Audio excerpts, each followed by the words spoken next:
Assalamualaikum warahmatullahi wabarakatuh. Alhamdulillah wassalatu wassalamu ala Rasulillah Sayyidina wa maulana Muhammad ibn Abdullah.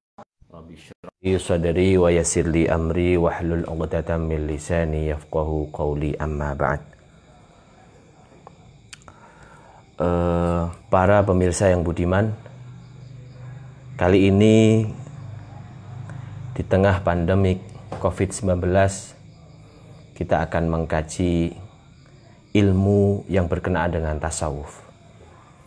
Namun sebelumnya marilah kita senantiasa mengucapkan syukur alhamdulillahirabbil alamin yang sampai hari ini Allah masih menjaga ruh, menjaga kesehatan jasmani dan rohani kita, sehingga kita masih tetap bisa bertahan stay at home sesuai dengan anjuran pemerintah, tidak mengadakan acara-acara kecuali sangat penting sekali di luar wilayah kita masing-masing. Baik, kitab yang akan kita bahas kali ini yaitu kitab yang berjudul Haqaiqu Anit Tasawuf li Sayyidi Syekh Abdul Qadir Isa rahimahullahu ta'ala.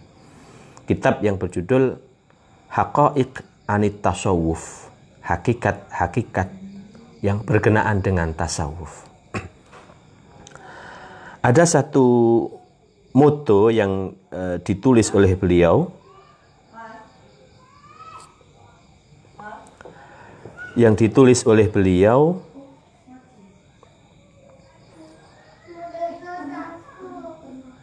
bahwa beliau berkata, at-tasawufu kulluhu akhlaqun faman zada 'alaika bil akhlaqi zada 'alaika bit tasawufi. Tasawuf itu kesemuanya adalah budi pekerti. Maka barang siapa menambahi atasmu dengan akhlak, maka bertambah pula atas kalian terhadap tasawuf. Di sini kita tentu sebelum masuk ke sini, ke wilayah tasawuf ini, peran terpenting yang kita pahami selama ini adalah peran Rasulullah Shallallahu Alaihi Wasallam yang sampai sekarang ajaran-ajarannya selalu membumi. Kita kuatkan dengan nilai-nilai sosial, dengan kita kuatkan juga dengan nilai-nilai ritual. Jadi Islam itu ibarat gabungan nilai ritual dengan nilai sosial. Dan tentu materi ini akan bisa lebih matang ketika kita selalu mengucapkan salam kepada beliau. Allahumma shalli ala sayyidina Muhammad wa ala ali sayyidina Muhammad. Selanjutnya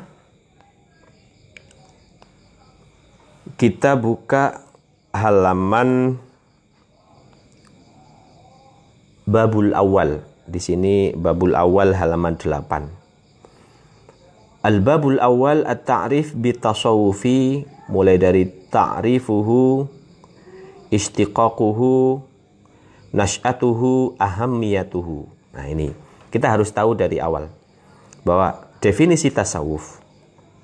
Qala al-qadhi Syekhul Islam Zakaria Al-Ansari rahimahullahu ta'ala, at-tasawufu ilmun tu'rafu bihi ahwalu tazkiyatin nufus wa taswiyatul akhlaqi wa ta'miril zahiri wal batin linailis sa'adatil abadiyati. Definisi tasawuf menurut Syekh Islam Zakaria Al-Ansari, beliau mendefinisikan bahwa tasawuf adalah ilmu yang dengan ilmu tersebut diketahui kondisi-kondisi pembersihan jiwa. Wa taswiyatul akhlak, dan juga membersihkan budi pekerti, meramaikan sisi zahir dan batin dengan akhlak, tentunya akhlak yang mahmudah. Fungsinya apa? Linailis sa'adatil abadiyah, untuk meraih kebahagiaan yang abadi. Ini definisi di dalam kitab Risalatul Qusyairiyah halaman 7, yang mana Syekh Islam Zakaria Al-Ansari ini meninggal di tahun 929 Hijriah.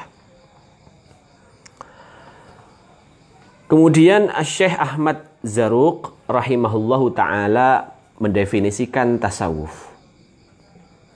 At-tasawufu ilmun qusida li islahil qulub wa ifraduha lillahi ta'ala amma siwahu wal fiqhu li islahil amal wa hifdhun nizam wa dhuhurul hikmati bil ahkam wal usul al ilmu tauhid li tahqiqil muqaddimati bil barahin wa tahliyatul iman bil iqan katibbi li hifdzil abdan wa kan nahwi li islahil lisan ila ghairi dzalik.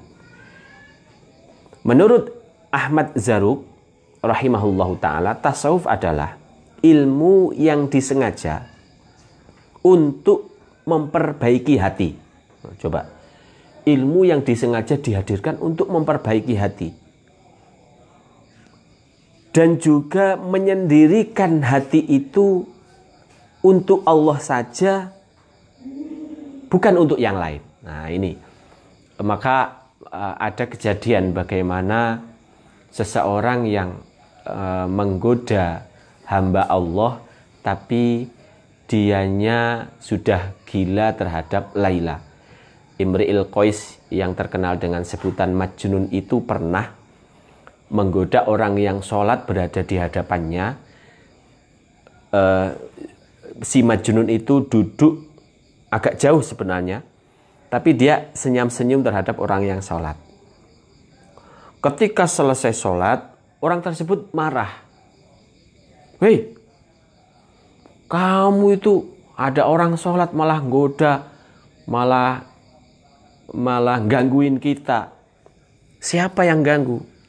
Orang yang fokus kepada Allah itu tidak akan merasa terganggu dengan adanya orang lain. Berarti kamu tadi sholat bukan karena Allah, tapi sesuatu karena keangkuhan dan kesombonganmu, kayak gini. Jadi kadang kita sendiri ya, ketika mulai takbiratul ihram sendiri dalam sholat itu tidak melulu untuk Allah, tapi kadang terbersit pikiran, apalagi ini musim lockdown ya, aduh besok makan apa, besok cicilannya gimana, pokoknya kita terganggu dengan itu. Padahal kalau orang itu takwanya sudah benar, ada ayat yang terkenal dengan ayat dirham ya, ayat dinar. Wa may yattaqillaha yaj'al lahu makhraja wa yarzuqhu min haitsu la yahtasib. Jadi barang siapa yang takwa beneran kepada Allah, yaj'al lahu makhraja, maka Allah akan menjadikan solusi buat dirinya.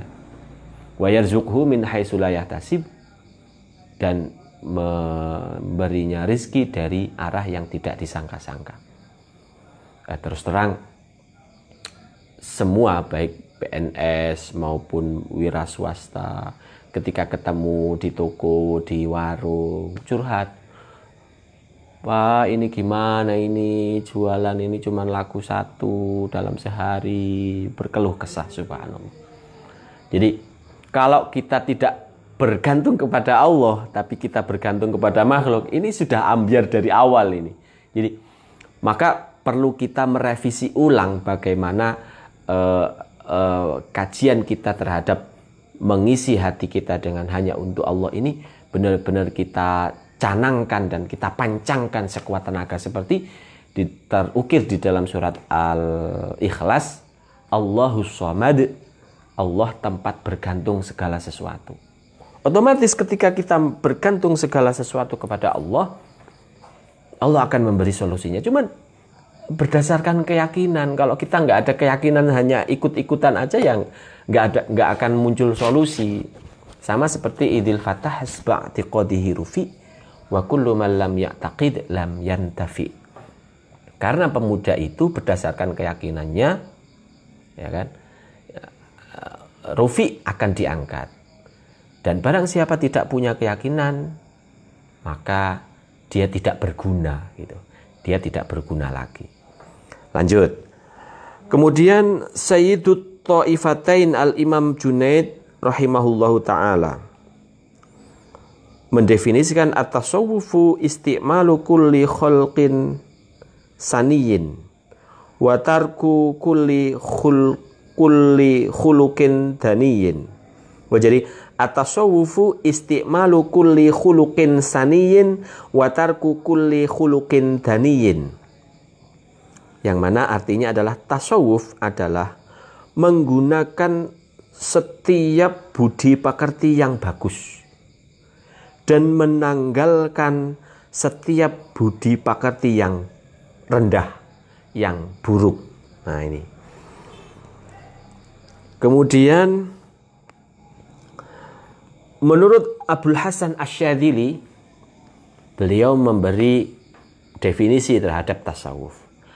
At-tasawufu tadribun nafsi 'alal ubudiyah wa radduha li ahkamir rububiyah. Tasawuf adalah olah jiwa. Nah, pengajaran terhadap jiwa untuk selalu berproses menghamba. Coba ini. Waradduha li ahkamir rububiyah, kemudian mengembalikan jiwa tersebut kepada hukum-hukum ketuhanan. Coba. Jadi di situ ada satu kalimat yang sebenarnya menjadi semacam refleksi bahwa tasawuf itu adalah pendidikan secara ketat terhadap jiwa untuk menghamba. Jadi untuk merasa dirinya hamba. Jadi kadang orang ketika sudah menghamba tapi ketika diunggulkan orang lain, dia lupa kalau masih hamba itu. Ini bahaya. Sama seperti yang terkenal di dalam kisahnya umatnya Nabi Musa. Di situ ada Mbarseso, seorang rahib yang bernama Mbarseso yang karena kedekatan rohaninya kepada Tuhan begitu bagus sampai semua santrinya yang berjumlah 6.000 itu bisa terbang semua. Coba bayangkan. Tapi penggodanya orang-orang yang sekali berbarseso itu bukan setan yang ecek-ecek, tapi yang datang langsung iblis. Bayangkan. Jadi subhanallah, ketika seseorang itu tingkat derajat keimanan dan kedekatannya kepada Allah itu tinggi, maka setan yang berada di dalam dirinya juga lebih tinggi. Gitu. Artinya penggodanya itu lebih tinggi dan itu akan merusak hubungan cinta antara dirinya dengan Allah. Gitu.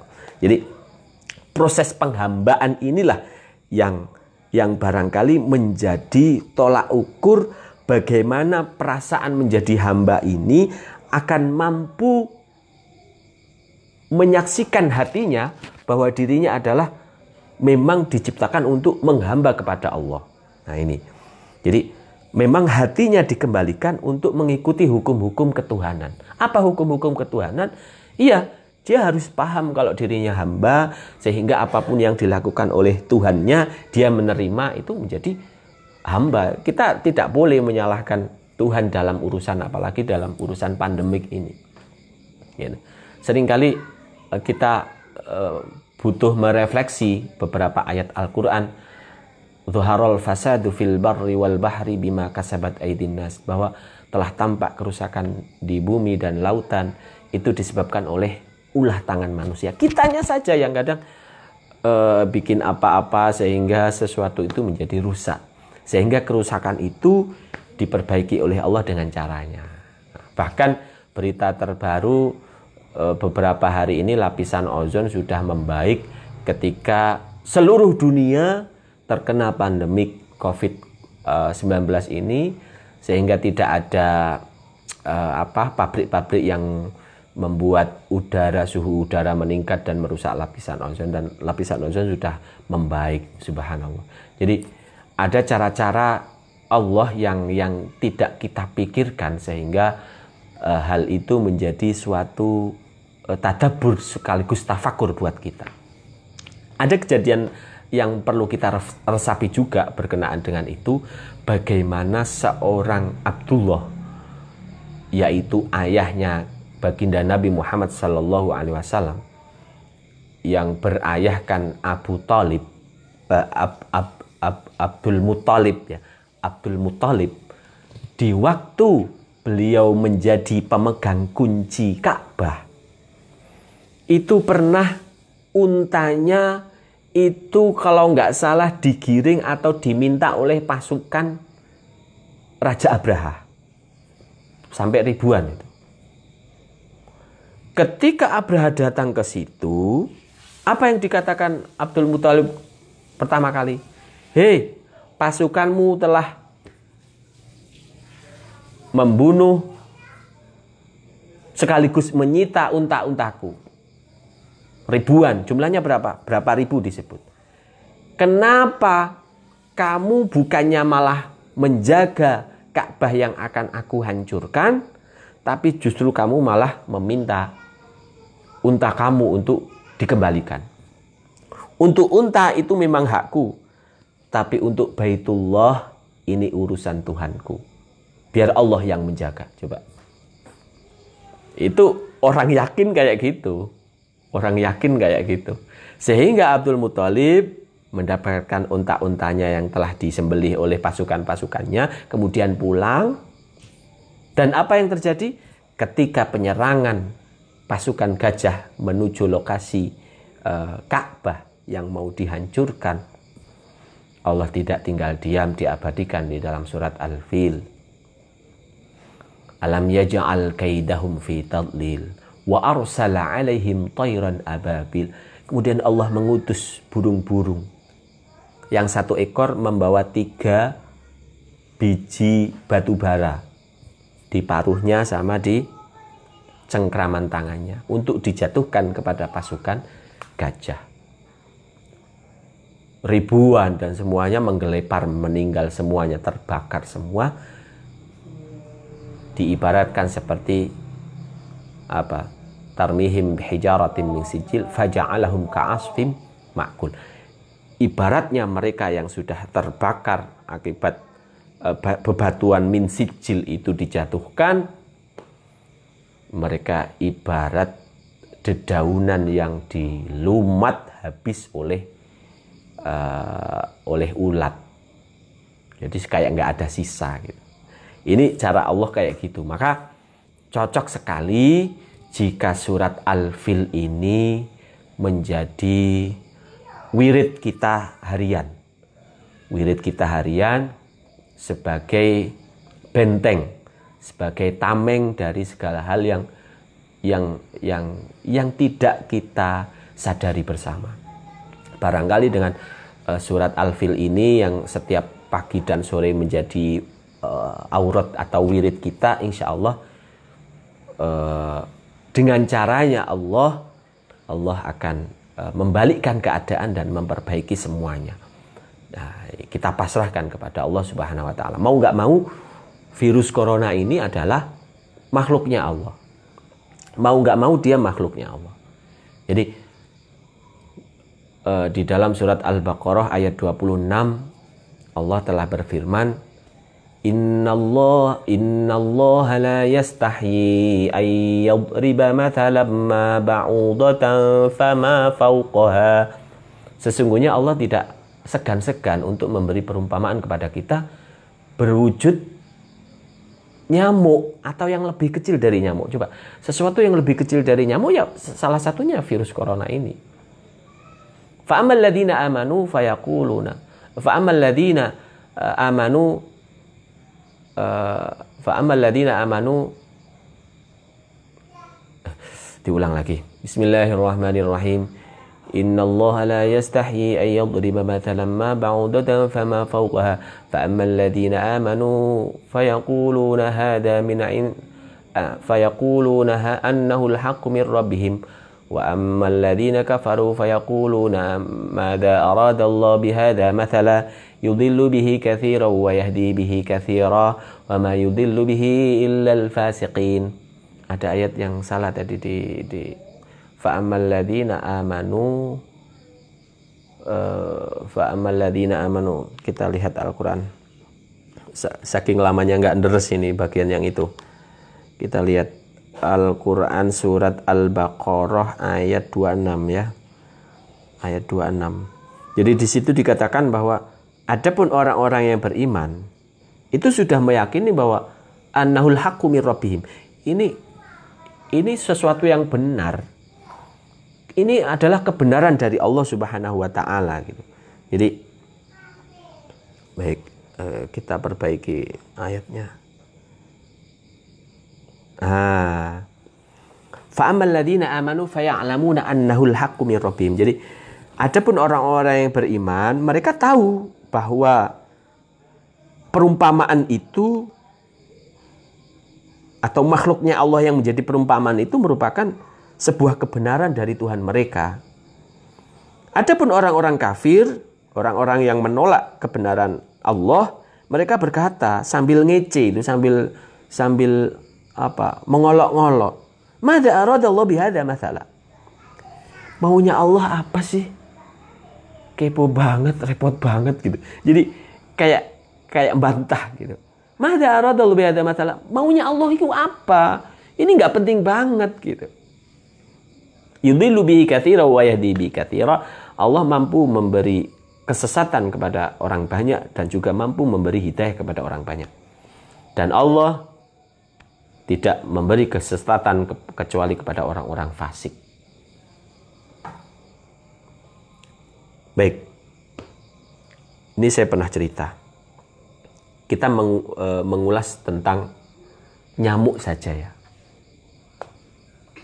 Coba kita bayangkan, nyamuk yang menjadi perumpamaan oleh Allah di dalam Al-Quran telah memberi ribuan bahkan jutaan orang bisa bertahan hidup sebab satu, ada perusahaan Baygon, ada perusahaan Sovel, kemudian marketingnya bawa mobil ke toko-toko grosir. Kemudian yang grosir dibeli obat nyamuknya, sovelnya, dikirim ke toko-toko kelontong kecil. Di situ dibeli oleh warga sekitarnya. Coba, di situ ada proses ekonomi yang berkelindan, yang berkelanjutan, cuman gara-gara satu makhluknya Allah, yaitu nyamuk. Coba kita pikir, andai kata Allah menyuruh seluruh nyamuk di muka bumi. Nyamuk, ya Tuhan, bunuh dirilah kamu massal. Apa yang terjadi? Pabrik Baygon tutup, pabrik Sovel tutup, karyawan di PHK tanpa gaji. Ketika sampai rumah ditanya anaknya, "Pak, nyapa kok pulang, Pak?" Dipecat. Kenapa? Baygon sudah nggak ada manfaatnya. Kenapa? Karena nyamuk semuanya bunuh diri. Coba bayangkan. Ini baru nyamuk aja Allah telah mengangkat roda perekonomian. Baru nyamuk. Belum ayat-ayat lain yang bagaimana Allah mengisyarahkan ketika ada tanah tandus, kemudian Allah mengucurkan hujan, maka tumbuhlah tanaman-tanaman dari situ. Salah satu tanaman yang tumbuh adalah padi. Coba padi. Dari padi, benihnya, orang yang punya benih dibeli, uangnya dapat, rezekinya dapat. Kemudian kita menyuruh para kuli, para petani untuk nyebar, untuk tandur. Mereka dapat uang dari tenaga mereka. Kemudian kita beli pupuk, orang yang punya pupuk dapat uangnya.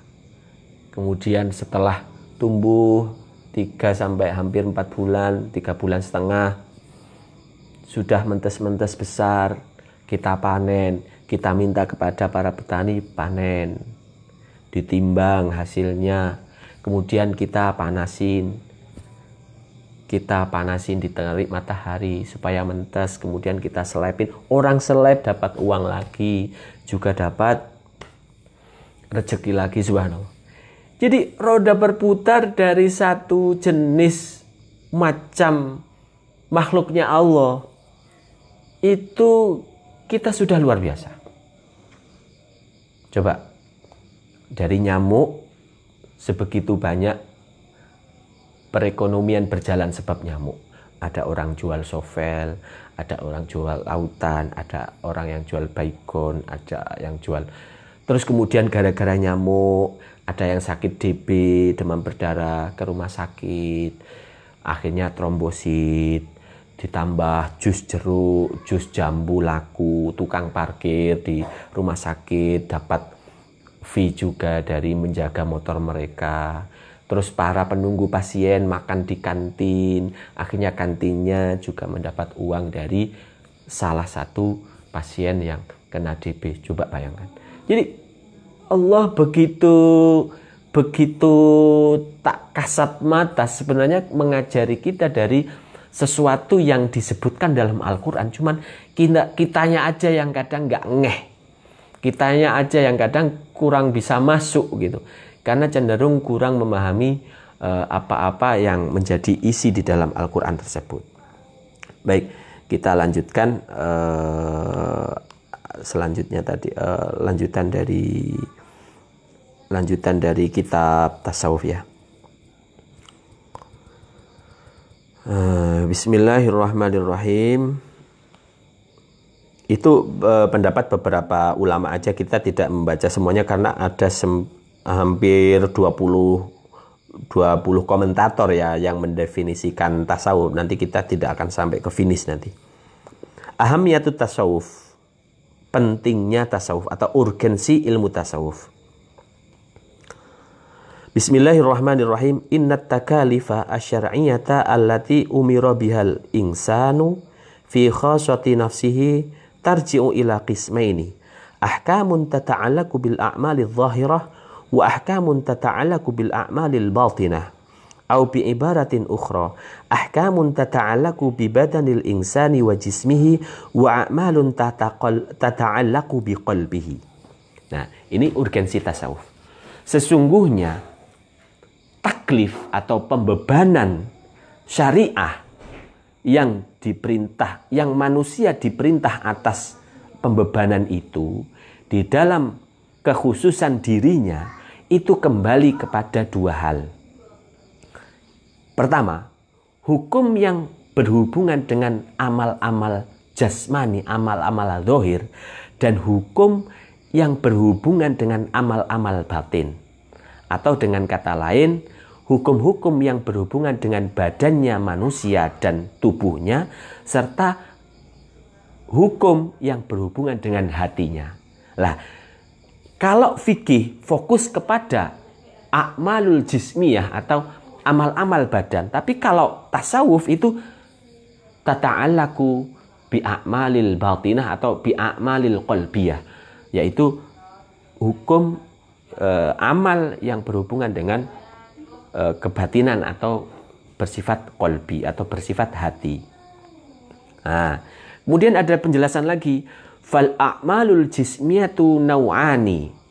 Amal al-a'malul jismiyah, amal yang bersifat badani itu nau'ani, ada dua jenis. Awamir wa nawahin, perintah dan larangan. Fal awamir al-ilahiyah hiya kas-salati wa zakati wal haji. Wan nawahi fahuwa kal qatli waz zina was sariqah wa syurbil khamri. Jadi amal jismiyah itu ada dua jenis. Yang pertama perintah dan larangan. Adapun perintah yang bersifat ketuhanan itu seperti sholat, zakat, haji, puasa. Adapun larangan-larangan yang bersifat ilahiyah juga karena memang dari Allah. Itu seperti larangan untuk membunuh, larangan berzina, larangan mencuri, larangan meminum khamar. Nah, kemudian ini amal wa amal a'malul qalbiyah fahiya aidon awamiru wa nawahin. Adapun amal-amal yang bersifat hati nurani itu juga ada dua, yaitu perintah dan juga larangan. Amal awamir, adapun perintah fakal imani, seperti halnya iman kepada Allah dan iman kepada malaikatnya, iman kepada kitab-kitabnya, iman kepada rasul-rasulnya. Seperti halnya ikhlas, ridho, benar, jujur, khusyuk, tawakal. Nah, ini menjadi perintah-perintah yang dilakukan oleh hati. Bukan fisiknya yang melakukan, tapi hatinya melakukan. Wa aman nawahi, adapun larangan-larangan di dalam amal qalbiyah itu kal kufri, seperti larangan kafir. Wan nifaqi, larangan nifak, munafik. Wal kibrilan, larangan sombong. Wal ujbilan, ujub. Wal riyai, dan pamer. Wal gururi, dan bohong. Wal hikdu, dan punya kotornya hati. Wal hasadu, dan iri dengki. Wahadal qismu tsani, adapun bagian yang kedua, al muta'alliq bil qalbi, yang berhubungan dengan hati, iku ahammu minal qismil awali, itu lebih penting daripada bagian yang pertama. Nah, ini kita harus bisa tahu bahwa bagian yang kedua adalah amal-amal yang bersifat qalbiyah, amalan hati tadi, itu lebih penting daripada amalan-amalan yang bersifat jasmaniah saja gitu.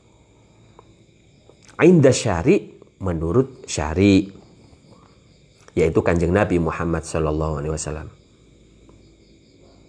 Kenapa kok bisa seperti itu? Ini dikasih alasannya. Li'annal batina asasudz zahir wa masdaruhu. Wa a'maluhu mabda'u a'malidz zahir. Fa fi fasadihi ikhlalun biqimatil a'malidz zahirah. Wa fi dzalika qala ta'ala: "Faman kana yarju liqa'a rabbih faly'amal 'amalan shalihan wa la yushrik bi'ibadati rabbih ahada." Al-Kahfi ayat 110. Kenapa alasannya kok bagian yang kedua lebih penting daripada yang pertama? Karena batin itu merupakan pokok atau dasarnya zahir dan juga sumbernya zahir. Artinya gini, ketika batin yang bersifat ruhani ini kok hilang, maka jasad itu tidak dinilai. Jasad yang tidak ada nyawanya itu sudah tidak dinilai lagi. Itu menandakan nilai seseorang itu masih ada ruhnya. Berarti ruhnya seseorang yang nempel di badan seseorang itu lebih berharga daripada badan itu sendiri yang tanpa ada nyawanya gitu. Nah, maka dari itu amalnya merupakan mabda'u amali dzahir, tempat permulaan amal dzahir. Lah kerusakannya amal dzahir, kerusakannya amal batin itu disesuaikan dengan harga amal dzahir. Jadi ketika amal dzahir itu tidak mendukung amal batin, maka amal dzahir itu rusak secara fikih. Sebaliknya ketika amal batin itu bagus, kemudian didukung oleh amal dzahir yang bagus, maka itu baru lengkap. Maka kenapa ada hadis Nabi yang menyatakan innamal a'malu binniyat, bahwa perbuatan seseorang itu memang harus disertai dengan niat. Ketika niat itu berhubungan dengan qalbi, berhubungan dengan hati, maka itu yang akan menjalankan pergerakan-pergerakan jasmaninya dalam melakukan hal tersebut. Baik. Maka ada ayat yang menyatakan barang siapa ingin bertemu dengan Allah, maka hendaklah dia beramal amal yang solih dan tidak menyekutukan Tuhannya dengan apapun. Nah, Walihada kana Rasulullah sallallahu alaihi wasallam yuwajjihu ihtimam as-sahabati li islahi qulubihim wa yubayyinu lahum anna salahal insani mutawaqqifun ala islahi qalbihi wa shifaihi minal amradi al-khafiyyati wal ilali al-kaminati wa huwa alladhi yaqul ala wa inna fil jasadi mudghah idza saluhat saluhal jasadu kulluh wa idza fasadat fasadal jasadu kulluh ala wahyal qalbu.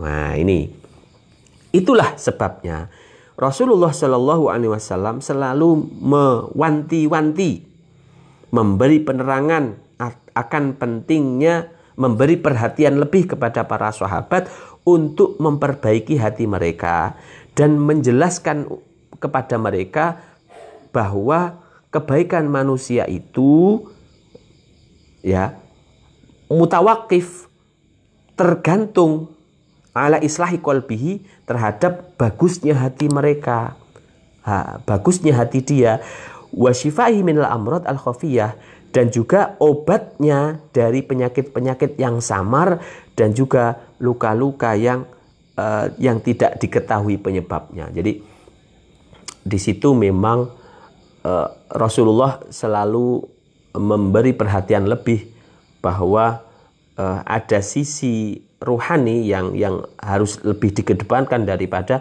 sisi zahir sampean gitu. Maka sekarang kesempatan untuk mengaca, biasanya jalan-jalan pakai mobil, sekarang jalan kaki lebih banyak ya kan. Yang biasanya sibuk bekerja, tidak ada waktu untuk anak dan istri, sekarang waktunya untuk kembali. Jadi baiti jannati itu saat yang tepat di saat-saat lockdown semacam ini.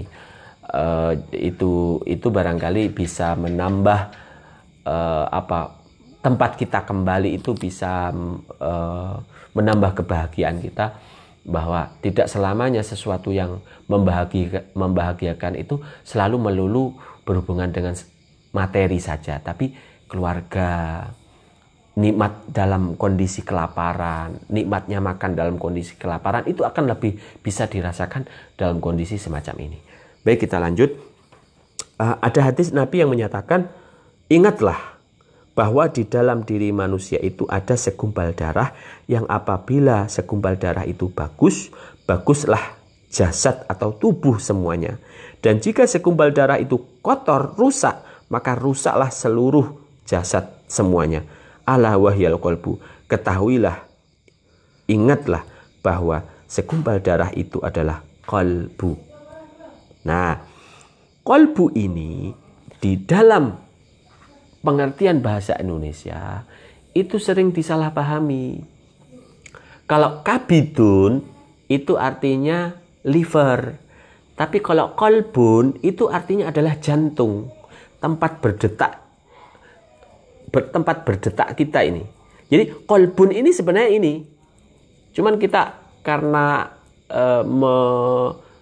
memberi istilah qalbun itu adalah hati, itu seringkali hati dimaknai liver, bukan. Hati yang dimaksud di sini adalah hati nurani, yang tidak lain dan tidak bukan adalah qalbun atau jantung. Jantung inilah yang sebenarnya menjadi tumpuan para ahli tasawuf, bahwa jantung inilah tempat segala pernafasan, segala udara ini dimulai. Bahkan ketika kita dalam kondisi tidur pun dia tidak lupa untuk selalu memompa darah kita ini. Jadi qalbun ini harus kita pahami bahwa qalbun ini adalah jantung. Maka kenapa orang yang sakit hati itu bukan berada di tempatnya liver, karena liver itu berada di sebelah kanan tubuh kita yang agak bawah ini. Jadi di sini ada lambung, sebelah kanan di sini ada limpa, ada liver atau hati yang sebenarnya. Terus kemudian di sini ada paru-paru, sebelah kiri bawah ini yang tempat berdetak ini adalah jantung. Nah, ini sebenarnya qalbu yang dimaksud Rasulullah gitu. Maka konsekuensinya ketika seseorang sholat, nah ini Ini kita mencoba untuk masuk ke ranah wilayah ibadah ya. Jadi ketika seseorang itu sholat, maka sebaiknya kosongi pikiran untuk hal-hal selain Allah. Tapi kalau ini digunakan untuk memikirkan Allah, tidak akan mampu, karena Rasulullah sendiri berpesan, tafakkaru fi khalqillah wala tafakkaru fi dzatillah. Berfikirlah tentang makhluk-makhluknya Allah dan jangan berfikir tentang zatnya Allah. Tapi kalau itu dipasrahkan kepada qalbu, kepada hati, ini akan mampu. Makanya kenapa orang yang jatuh cinta itu jantungnya yang berdetak, berdebar. Wah, benci juga di sini. Gitu. Jadi jantung ini letaknya hati nurani. Gitu. Hati nurani manusia ini letaknya di sini. Ketika di sini punya firasat buruk atau punya keinginan buruk, maka sekujur anggota tubuh ikut melaksanakan tugasnya, menjadi buruk pula.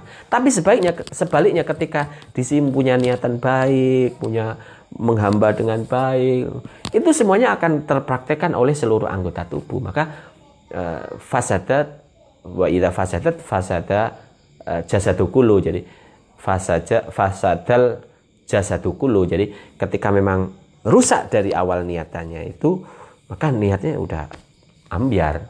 Seperti kejadian beberapa hari yang lalu ketika para narapidana pencuri itu dikeluarkan dari lapas karena ada semacam ketakutan terjadinya penyebaran COVID-19 di lembaga pemasyarakatannya di lapas gitu, dilepas. Ketika itu muncullah di penjara, dipikir sudah sembuh ya 2 bulan atau 3 bulan, tapi ternyata penyakitnya kambuh lagi, dia mencuri dan ketangkep dan rame lagi. Jadi memang hatinya sudah dari awal kotor, di penjara ratusan tahun sekalipun, tapi kalau dari sininya tidak dicuci. Nah, lanjut.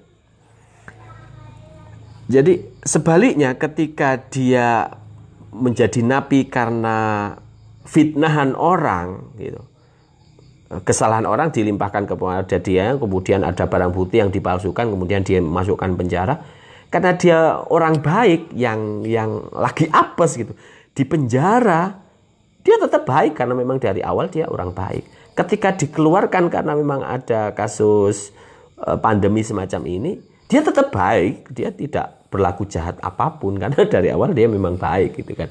Jadi sumbernya berada di sini. Nah, untuk memperbaiki sumber inilah ahli tasawuf membuat klasifikasi pembagian-pembagian dalam amaliyah-amaliyah itu. Bagaimana menggerakkan hati ini, hati nurani ini supaya bisa mempengaruhi sekujur anggota tubuh. Nah, dalam hal sholat diingatkan kita di dalam surat ini ada hubungannya erat ya dengan surat Ali Imran. Coba saya bukakan ayatnya supaya nanti lebih gamblang.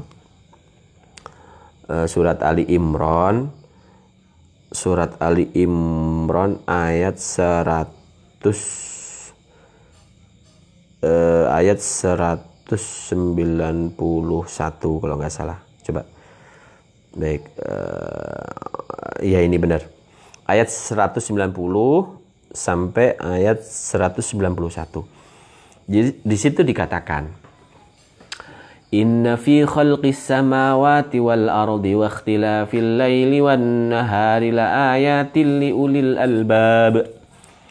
الذين يذكرون الله قياما وقعودا وعلى جنوبهم ويتفكرون في خلق السماوات والأرض ربنا ما خلقت هذا باطلا سبحانك فقنا عذاب النار. Yang artinya sesungguhnya di dalam penciptaan langit dan bumi dan silih bergantinya siang dan malam itu ada tanda-tanda kebesaran Allah bagi ulul albab. Siapa ulul albab? Di sini disebutkan yaitu orang yadhkurunallaha qiyama, orang yang selalu ingat kepada Allah baik dalam kondisi berdiri, duduk maupun terlentang, dan juga yatafakkar, berpikir di dalam ciptaan langit dan bumi. Kemudian dia mendapati keajaiban makhluknya Allah sehingga takjub mengucapkan Rabbana ma khalaqta hadza batila. Ya Tuhan kami, sungguh tidak ada yang sia-sia yang Engkau ciptakan ini. Subhanaka faqina adzabannar, neraka. Nah, di sini berarti ada dua hal. Yang satu yatafakkaruna fi khalqis samawati wal ard, yang satu yadhkurunallaha qiyaman wa qu'udan wa 'ala junubihim. Zikir kepada Allah ini menggunakan hati nurani atau jantung ini. Sementara yatafakkaru menggunakan akal. Ini yatafakkaru menggunakan akal di sini. Jadi ketika kita sholat, jangan gunakan ini, tapi menggunakan ini. Sekaligus memahami arti-arti yang berada di dalam bacaan dalam sholat. Akan merasa khusyuk. Nah, baik, sekiranya itu dulu kajian kita kali ini. Insya Allah lain kesempatan kita akan mengkaji lebih banyak. Dan mudah-mudahan kita semuanya bisa segera terbebas dari pandemi global COVID-19 ini.